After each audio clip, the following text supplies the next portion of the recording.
Fala galera do canal WWE em geral, aqui é o Zezo trazendo pra vocês mais um vídeo. Galera, sejam bem-vindos a mais um podcast para analisarmos um show da WWE. Nesse caso será o show do Super Showdown na Arábia Saudita que aconteceu em 2020. Antes de tudo, só dando um recado que talvez o áudio esteja em alguns momentos com algum chiadinho de fundo. Eu não sei ainda como que começou isso, eu tô tentando tirar. Nem todo vídeo tá acontecendo esse chiado, mas eu percebi isso no último que eu gravei. Então eu acho que pode ser algum problema no microfone. Até tenho outros aqui, mas faz tempo que eu não uso eles, então talvez eles fiquem pior ainda. Então é melhor deixar esse daqui mesmo, mas eu vou tentar diminuir esse chiado aí o máximo que eu conseguir, né? Quem tiver de fone principalmente vai talvez ouvir esse chiado. Ainda tem um barulhinho de fundo às vezes, que é minha cadeira, tá? Isso aí já não é chiado não, é minha cadeira mesmo que é muito barulhenta, dicas de passagem. Mas vamos lá, né? Vamos falar sobre esse Super Showdown, porque foi assim um Super Showdown que tudo bem que dessa vez não tinha muita gente com expectativas, mas ainda assim decepcionou, né? Todo Super Showdown, todo evento na Arábia Saudita tem aqueles combates que decepcionam. Só que também a gente não pode ser desonesto e dizer que estavam sendo um fracasso, porque de certa forma a gente teve sim algumas coisas boas acontecendo na Arábia Saudita, em alguns momentos assim isolados, tipo quando fez Jax contra os Irmãos da Destruição. Óbvio que um combate daquele você não vai esperar que seja a nível de um New Day contra Jimmy J Uso com a idade que os caras têm, mas foi animado. O público na arena naquele período estava animado, né? Depois daquela primeira edição que o público estava morto, nas seguintes o público da Arábia Saudita tinha mudado. Tinha tido bastante gente lá que realmente estava empolgada com o show. Mas nessa edição foi muito, mas muito horrível a crowd. Foi pior do que a primeira edição, que foi a mais morta até então. Eu acho que conseguiu superar, cara. Eu acho que conseguiu ficar mais morta ainda, né? Que foi apenas um dos defeitos do show, né? A gente teve vários porcarias nesse show, diga-se de passagem, né?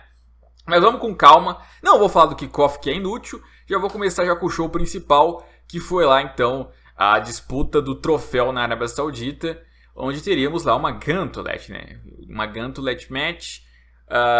O Rusev, que estava agendado para participar, foi tirado lá depois aí no último dia, porque a WWE colocou que ele estava lesionado. Embora os rumores coloquem que na verdade é porque ele ainda não renovou um contrato com a WWE.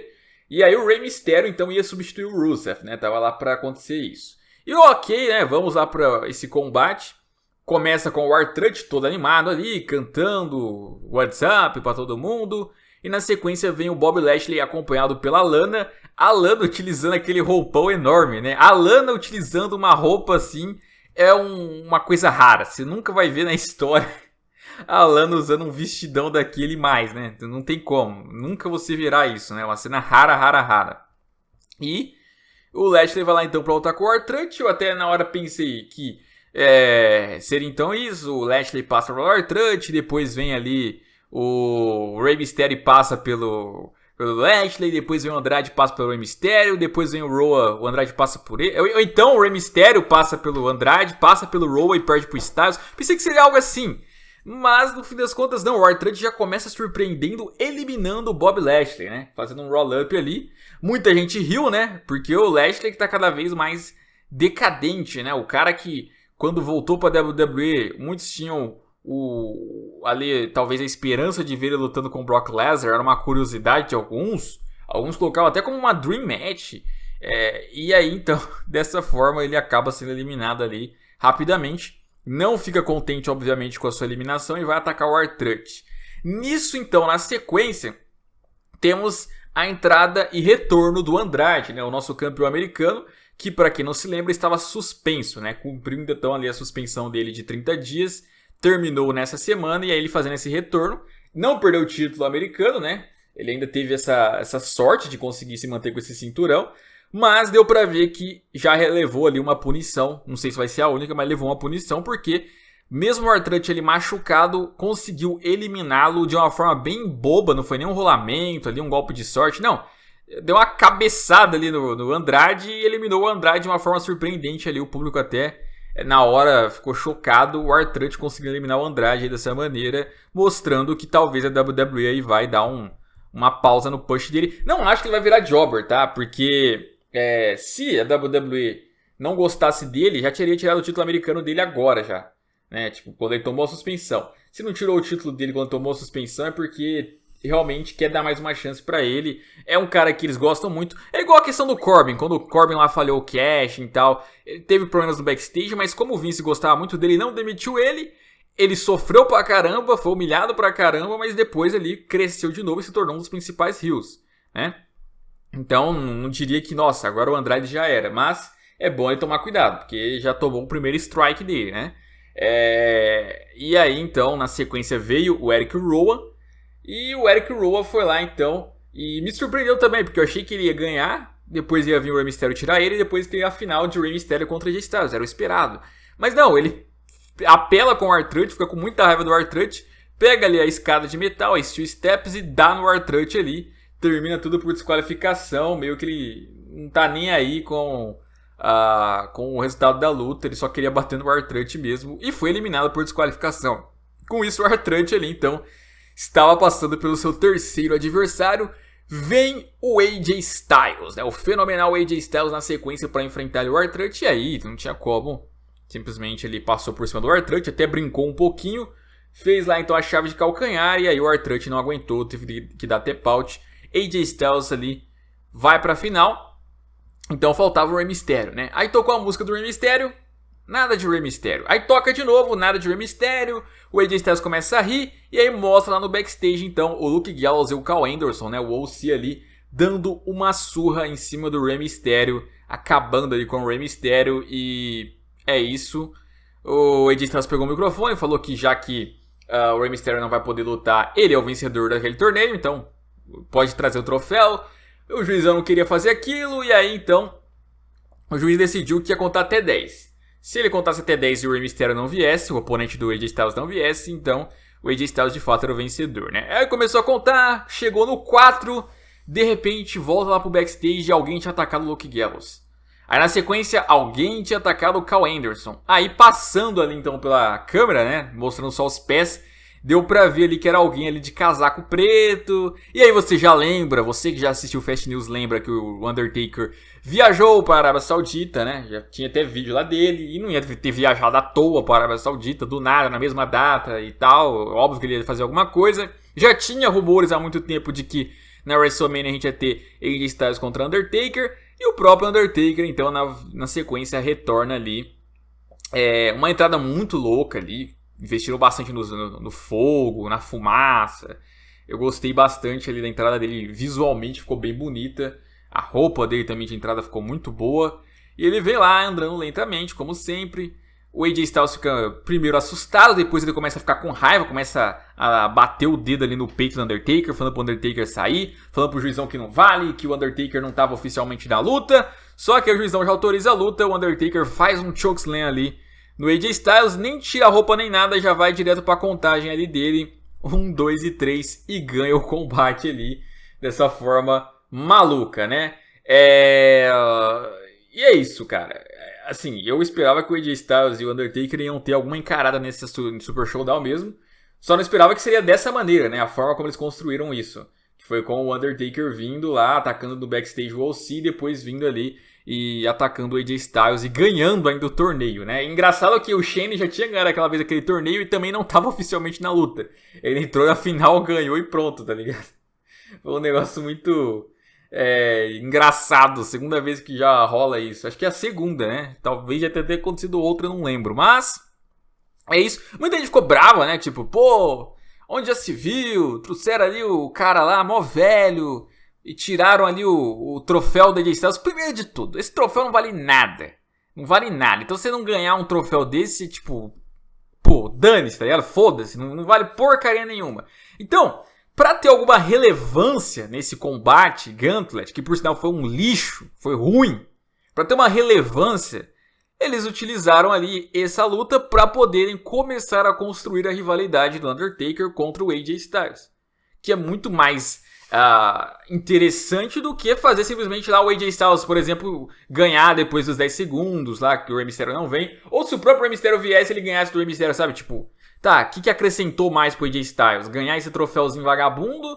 Ou ter aí esse envolvimento com o Undertaker num começo de rivalidade que vai rumo a uma WrestleMania, onde é sempre gratificante enfrentar o Undertaker nela. É óbvio que isso que aconteceu foi muito melhor pra ele, né? Foi melhor pra ele e melhor pro Undertaker, tá ligado? Então eu não vejo problema nenhum. A gente não tá falando de um torneio King of the Ring, a gente tá falando de um Royal Rumble, a gente tá falando de disputa de um título, que o Undertaker vem e rouba. Não, é um troféuzinho ali que nem existia.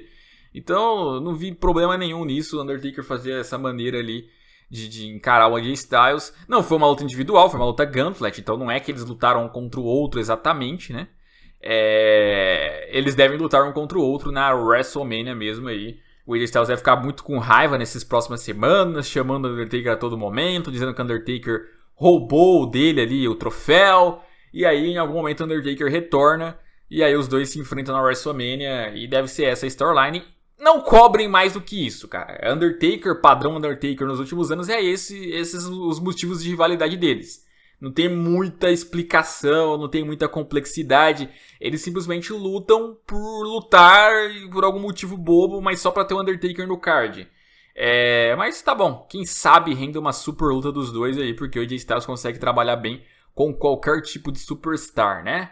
Bom, aí depois a gente foi pra disputa do título de duplas, né? No caso ali o título de duplas do SmackDown, o New Day enfrentando John Morrison e The Miz, né? Assim, os dois ali meio que, as duas duplas no caso meio que fizeram uma boa luta, fizeram uma luta animada, só que aquela história, a crowd não ajuda, os caras mortos pra caramba. No começo até que estavam apoiando muito o Miz e o Morrison, né? Tava uma turminha ali apoiando os caras,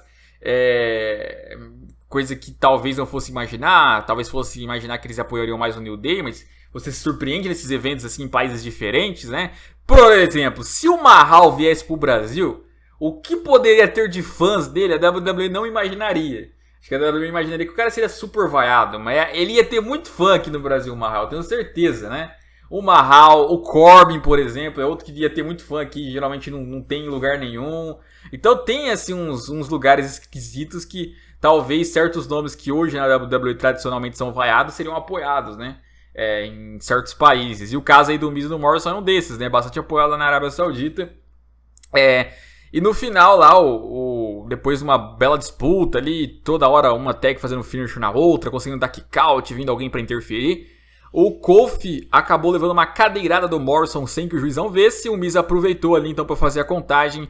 E ele e o John Morrison se tornaram os novos campeões de dupla do SmackDown ali, então conquistando esse título mais uma vez, igual conseguiram fazer no passado, né?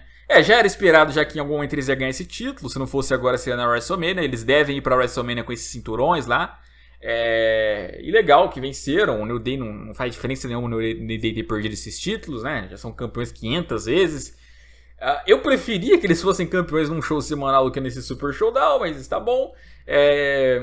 Chegam na WrestleMania como campeões. Acho que o New Day ainda vai estar nessa rivalidade toda. Acho que o Jimmy e o Jay vão entrar nessa também. E talvez entre Ziggler e Rude ou não. O fato é que eu acho que vai aí chegar pelo menos essas três principais duplas para WrestleMania para disputar lá o título. E o fato é que o Miz e o Morrison chegam como campeões lá. O que é legal, o que é diferente. Podem ser uma dupla muito boa esse ano. Pode ser a dupla do ano. Prometem muito, né? Os dois são entrosados, os dois são legais, tem uma boa gimmick. Então, é esperança de ser aí uma das grandes duplas nesse ano de 2020, né? Bom, eu não vou falar de Carrillo contra Garza, não tem pra que fazer isso. É a mesma coisa que aconteceu no último Raw, sem a Zelina. Então, vamos pular lá pro combate do Seth Rollins e do Murphy contra o Street Profits, né? Um combate válido pelo título de duplas do Raw. Outro combate bom, eu acho que os combates das duplas foram os únicos realmente bons mesmo nesse pay-per-view, né? Outro combate interessante ali, o Street Profits vem surpreendendo, pra falar a verdade, desde de um tempo já. No último Raw lá, a apresentação também do Kel foi muito boa lá contra o Seth Rollins. E eles nem eram os principais destaques da NXT e ainda assim estão conseguindo no main roster se dar bem, tanto como personagem, como ali também se darem bem lutando. Então, estão me surpreendendo, cara. Estão me surpreendendo bastante. Mas no final lá, depois de uma grande disputa, vários momentos eu achei que eles iam ganhar de fato ali. Eu tava até assustado, porque não seria impossível isso, já que eu acho que o Seth Rollins e o Murphy não vão defender esse título na WrestleMania. Eles vão fazer outra coisa lá. né? Vamos fazer um combate de discípulos ou o Seth Rollins sozinho contra alguém. E acaba que, por conta disso, eu pensei que em algum momento eles poderiam perder, como por exemplo aí nesse momento, nessa hora aí de combate em pay-per-view, até porque o próximo agora já é Elimination Chamber, e aí depois já é WrestleMania. E aí será que eles vão perder algum show semanal? É provável, é possível, né? Mas não foi dessa vez. Seth Rollins e Murphy passaram de novo por esse desafio. É quase que um replay das outras lutas, né? Vai lá, faz o Curbstone, aí joga outro pra dentro do ringue, aí o Murphy faz a contagem, os dois saem como campeões e tal. Não tem muita novidade, né? E é isso. Segue essa história do Seth Rollins com seus discípulos. O Street Profits tentou aí ajudar o Kevin Owens. Falhou, podemos colocar assim. Então, o Kevin Owens segue tendo que procurar aliados à altura. E eu continuo com aquela teoria. Acho que esses aliados vão vir do NXT. Acho que vai ter que ser do NXT, porque no main roster tá acabando as opções já, né? Os pagãos estão fracos, né? Cara, eu acho que eu não vou falar sobre o combate do Ziggler contra o Mansur também. Só o resultado, o Mansur venceu o Ziggler, mas não teve nada demais. Foi um combate legalzinho no máximo. Diferente dos outros que até foram animados, o Mansur ganhou sem novidades, não teve nenhum anúncio importante, foi muito bobo, foi muito nada a ver, então, em resumo é isso, né? Não acrescentou nada. O cara nem aparece no NXT, então não tem o que comentar, né? Aí depois... Ai, meu Deus, depois a gente foi lá pro combate do Ricochet contra o Brock Lesnar pelo título mundial, né? Cara... Eu acho que a gente é muito bobo ainda de acreditar que vão fazer um combate da hora com o Brock Lesnar e um cara ali mais leve. Porque a gente tenta acreditar porque pode acontecer. Porque dá pra acontecer. Porque o Lesnar é um bom wrestler, ele é um bom lutador. Ele já mostrou isso em apresentações contra o AJ Styles, contra o Daniel Bryan, contra o Seth Rollins no SummerSlam ano passado. Já fez isso já em algumas lutas. Então, dá pra fazer isso, mas também o Brock Lesnar dá pra esquachar em segundos, igual ele já fez com o Braun Strowman, igual ele já fez com o Kofi Kingston, igual ele fez com o Ricochet nessa luta. Basicamente, o Ricochet fez um dropkick nele, depois ali o Lesnar fez vários suplex ali nele, e F5 e acabou a luta ali. Acho que 1 minuto de luta, E é ridículo, cara, é ridículo, tá ligado? Porque tipo assim... Dá pra dar um pushzinho pro Ricochet, uma valorização pra ele, sabe? Tipo, pô, faz o cara fazer ali uns DDT em cima do Lesnar, faz até o finalizador nele. Porque imagina que legal que seria pro Lesnar vencer uma luta onde ele teve dificuldades. Ia ser muito melhor pra ele, sabe? Tipo, ia agregar muito mais ao reinado dele, ia fazer ele ganhar uma credibilidade boa, porque é muito mais credível você vencer uma luta difícil do que você vencer uma luta fácil. Ele passar por cima assim, não passa credibilidade pra ele. Só faz criar antipatia. Ainda mais quando você sabe que o outro lutador era muito bom, e que você é bom, e que vocês poderiam ter feito uma grande luta. E não fizeram simplesmente por causa de uma questão de personagem ali, que o Lesnar tem que ser fortão, tem que acabar com todo mundo rápido. E aí, é uma fórmula que não muda. Não muda, por quê? Qual que é a razão disso tudo? Provavelmente por quê? O pessoal ficar com raiva do Lesnar mais ainda. E aí na WrestleMania torcer pro Drew McIntyre passar por cima dele. Eu não duvido o Drew McIntyre acabar em segundos com ele. Tipo, começou a luta, Claymore Kick, acabou. Eu não duvido. E aí o público comemorar. Tipo, ainda bem, acabou com o Lesnar. É a fórmula de todo santo ano. Nada muda. 2014, mesma coisa. 2014 não, 2015, mesma coisa.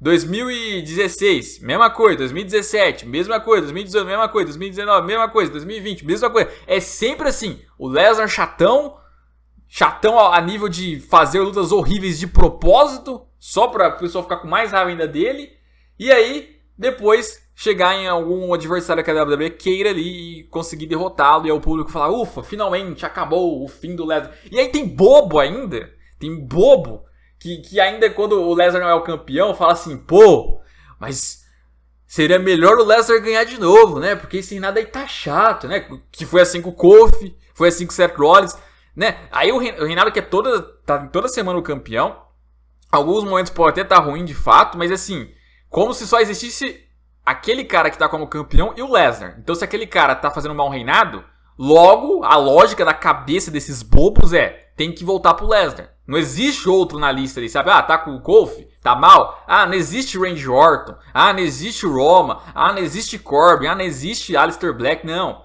tem que voltar pro Lesnar. É sempre assim, tá com o Seth Rollins, tá mal, não existe Kevin Owens, não existe Drew, não, volta pro Lesnar. É sempre assim a cabeça desses bobos, que ainda tem essa loucura de dizer que quando um reinado tá ruim, o título tem que voltar pro Lesnar, como se o do Lesnar fosse maravilhoso. E não é maravilhoso, tem um ou outro anti-lampejo bom ali e só. É muito pouco.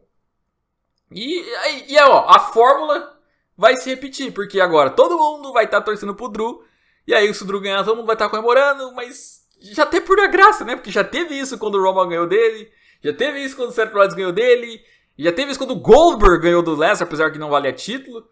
E agora vai ter de novo aí. Ai, meu Deus. A WWE não muda, cara. Não muda. Passa ano, sai ano. Talvez ali muda os adversários, mas a fórmula de booking é a mesma coisa. É a mesma coisa, né? É muito manjado já, né? Depois a gente foi lá pra uma Steel Cage de King Corbin contra Roman Reigns ali. Um dos combates desnecessários da noite, né? Porque... basicamente já aconteceu 500 vezes essa luta, já era pra ter sido encerrada faz tempo já essa storyline, e eles quiseram ali prolongar por mais tempo, porque eu não sei. Mas, de qualquer maneira, o Roman antes da luta até colocou ali uma corrente pra evitar que o Baron Corbin saísse pela porta. O Baron Corbin durante a luta até conseguiu abrir a porta de novo, mas não adiantou muita coisa. Olha, foi uma das piores Steel Cages que eu já vi na vida. Eu até comentei com alguns colegas meus pra ver se eu não tava falando isso ali besteira e tal, mas os caras concordaram comigo. Até quem gosta do... Até porque eu tenho bastante amigo fã do Roman, né? Tem uns que nem assistem WWE, mas igual do Roman. É uma coisa parece que natural já. Até porque todo mundo gosta de torcer pra quem ganha, né? Então o cara assistia a WWE lá por um dia e viu o Roman Reigns ganhando de tudo, de 500. Aí é fácil gostar desse cara, porque o cara tá ganhando pra caramba. Difícil é torcer pra um cara que quase não ganha, um cara que tem dificuldade, um cara que não é modinha. Aí é complicado mesmo. E esse tipo de gente que gosta desses caras é quem gosta de verdade, né? Porque os demais ele gosta porque tá na moda, porque o cara ganha, porque o cara é fortão. Mas ok, eu não julgo não, porque é mais fácil, né? É igual eu falei, a fórmula é a mesma da WWE. E eu sou sonso de não observar isso e mudar também, sabe? Tipo, quer saber? Vamos fazer o seguinte, eu vou fazer vídeo aqui falando sempre bem do Lesnar e falando sempre bem do Roman, porque eles vão estar ganhando sempre, sempre as storylines voltadas neles, e a maioria do público é sempre voltada em cima deles, seja pra bem ou seja pra mal, mas é voltado em cima deles. Então eu vou focar o canal só nesses dois caras aqui e lamber os caras, tá ligado? Ou no caso do Lesnar, só meter hate em cima do Lesnar. E pronto, é a fórmula do sucesso. Vou ganhar mais views, vou ganhar mais público, vou ter mais engajamento positivo, né? O conteúdo fácil é esse, tá ligado? Que é o que a WWE meio que parece que quer que tentar fazer. Que aí vai lá, o Roman Reigns ganha depois dessa luta ruim pra caramba. Ele pega lá aquela corrente, amarra na mão dele, faz um Superman Punch lá no Corbin depois de fazer vários, só que esse com a corrente. Aí ganha o combate, pô, que legal, hein? Que sensacional, milésima vitória do Roman aí de novo, passando por cima do Corbin. E agora, rumo ao WrestleMania, que a gente vai falar daqui a pouco, lá provavelmente contra o Goldberg, né? Aí depois a gente vai lá para um combate feminino, Naomi contra Bayley, um combate feminino na Arábia Saudita. É sempre legal ver isso acontecendo, né? Quebrando ali, então, os padrões ali. Já tinha acontecido aquela outra vez, agora aconteceu de novo. Dessa vez com um pouco menos de pop, um pouco menos de... Só que assim, não foi por causa dessa luta em si, não. Eu tô falando em todas, não teve pop, né? E aí essa, consequentemente, acabou passando também por isso. Usaram roupões ali longos e tal, né? A camisetona. E, inclusive, foi a camisetona ali que fez a Bayley ganhar a luta, né? A Naomi tinha feito até o finisher ali dela, mas a Bayley colocou ali a camiseta na cara ali do corpo da Naomi ali, deixou ela toda presa e ganhou de uma forma bem esquisita ali, mas ganhou, se manteve como campeã. Um alívio, sinceramente um alívio, porque eu não queria a Naomi indo para o WrestleMania como campeã. Acho que a Bayley, apesar de estar num reinado chato, é mais adequado, até para possivelmente a gente ter a possibilidade de termos Bayley contra a Sasha Banks, que eu ainda tenho essa esperança. Então, segue essa esperança, por isso foi ali, então, um resultado até que interessante, né? Enfim. E aí, falando enfim, tivemos o combate do The Fiend, né? Foi o The Fiend do The Fiend. Enfim. Ó, eu falei Fiend de novo. Meu Deus, chega de Fiend, né? Fiend contra Goldberg. O combate pelo título universal. E aí, meu amigo, aliás, vamos falar primeiro o que aconteceu na luta, depois eu dou minha opinião, né? Foi lá então, os dois entraram, animados, torcida até maior pro Goldberg, diria eu, lá na Arábia Saudita. Se encararam ali primeiro. O The Fiend tirou ali o casaco. Quando ele terminou de tirar, o Goldberg já fez ali um Spy Buster em cima dele, que ele chama de Spear, mas é Spy Buster. Aí depois ali, ele fez outro, né? Fez acho que 4 ou 5, eu nem contei, mas foram poucos, no máximo 5. O The Fiend até recuperou depois ali, tentou sufocar o Goldberg, foi o único golpe que ele fez na luta. O Goldberg conseguiu resistir, fez um jackhammer ali pra cima do Bray Wyatt e ganhou a luta dessa maneira e se tornou o campeão universal da WWE. Depois da luta ainda o The Fiend apareceu ali, encarou o Goldberg e sumiu depois, um apagão. E foi isso. Cara, é aquela história, né? Eu até fiz um texto já falando sobre isso, mas eu vou falar aqui que essa merda tava prevista pra acontecer desde que o Bray Wyatt ganhou o título. Porque como que ele ganhou o título? Ele ganhou o título resistindo a 10 finalizadores, resistindo a explosões, resistindo antes a martelada na cabeça, a tudo. Então, tipo assim, e o engraçado é que o Jean, ele tinha avisado muito tempo atrás, né? Essa história aí que não ia dar muito certo esse Bray Wyatt apelão. E aí o que acontece? Quando o cara resiste a tudo isso, você vai pensar, bom, no dia que ele for perder, vai ter que, tipo, dar um tiro nele, vai ter que dar alguma coisa muito forte em cima dele pra vender bem a derrota dele.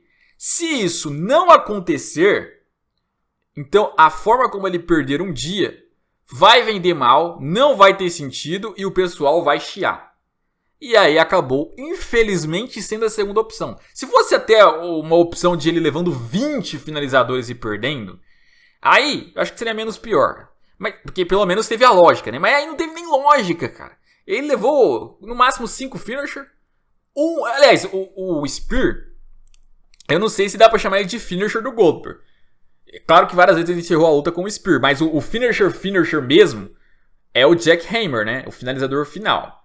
Então, ainda tem essa, né? Talvez ali a gente pode dizer que foi o Signature, né? Que ele fez.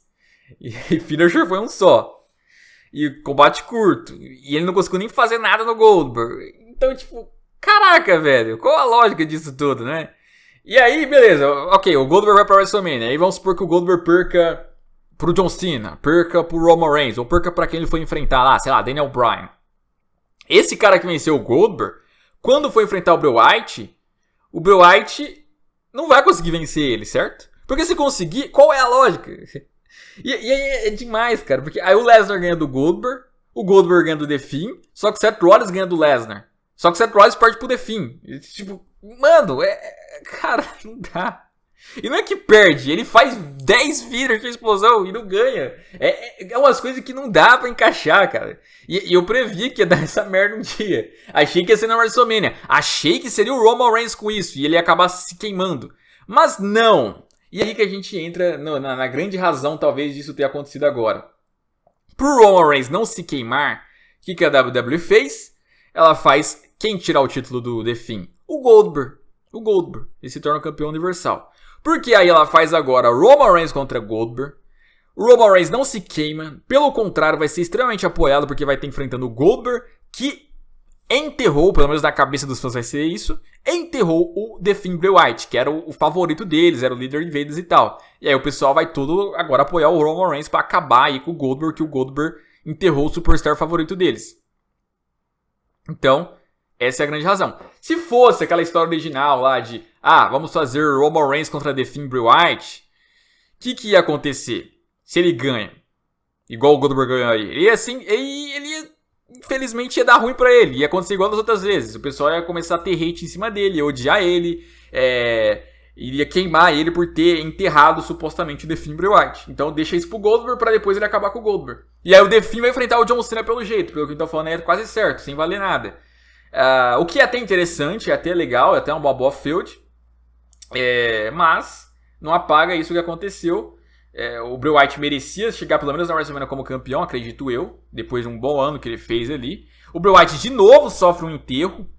Claro, talvez ele novamente se reinvente, se reconstrua, a moral que ele possa ter de ganhar do John Cena na WrestleMania pode ser grande aí, ele pode recuperar o título em breve, tem tudo isso. Só que é mais uma vez aí que vacilam com o cara, mais uma vez.